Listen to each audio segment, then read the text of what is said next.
Today I have the dubious pleasure of explaining before you the solution to the most missed question on Chem 1442 Exam 1. The question reads, at 25 degrees Celsius, the vapor pressure of CHCl3 is 194 torr, and the vapor pressure of CCl4 is 92 torr. Which statement below is the best explanation of this observation?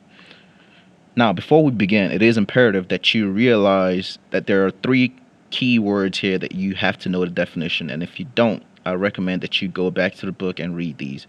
And these are hydrogen bond, dipole-dipole, and dispersion forces. Option A says the dispersion force of CHCl3 are stronger than the dipole-dipole force in CCl4. Now, this is CHCl3 with 194 torr, and this is CCl4 with 92 torr. Now, option A is incorrect because if dispersion forces were stronger, the molecules would not want to separate, which means the vapor pressure would be less, but it is not. Another reason why option A is not correct is that the dipole-dipole force which exists between polar molecules in CCl4 is nonpolar, as in this is nonpolar because it's pulling it from all sides at equal strengths.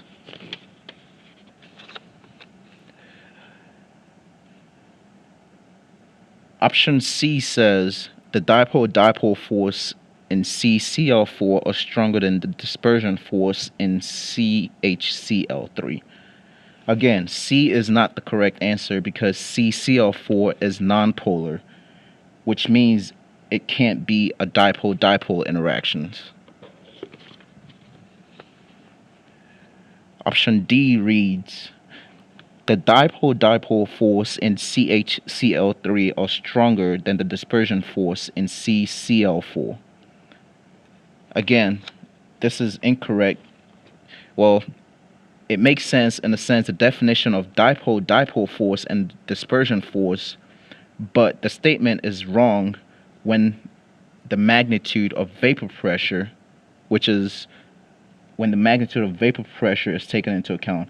If the dipole-dipole force in CHCl3 was stronger, then the vapor pressure should be less.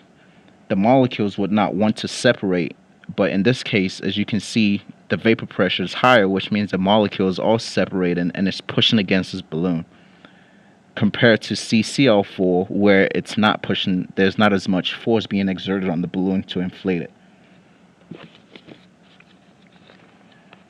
Option E reads, the hydrogen bond in CHCl3 are stronger than the dispersion force in CCl4.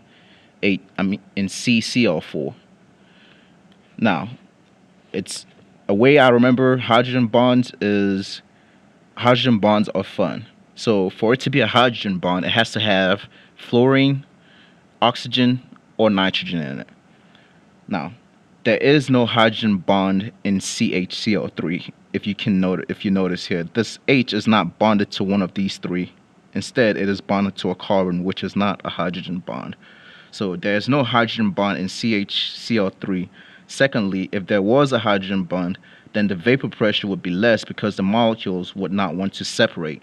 But as you can see here, the vapor pressure is actually higher because the molecules are separating and pushing against this balloon.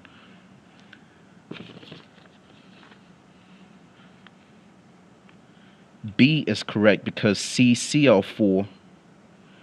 B is correct, and it states the dispersion force in CCl4 are stronger than the dipole-dipole force in CHCl3.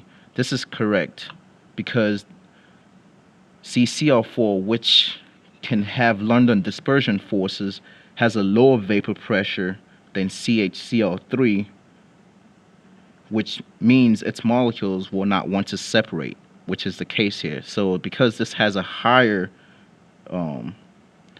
intermolecular attraction, it does not want to separate. Now, another way this question can be phrased is they could ask the same which has a higher boiling point.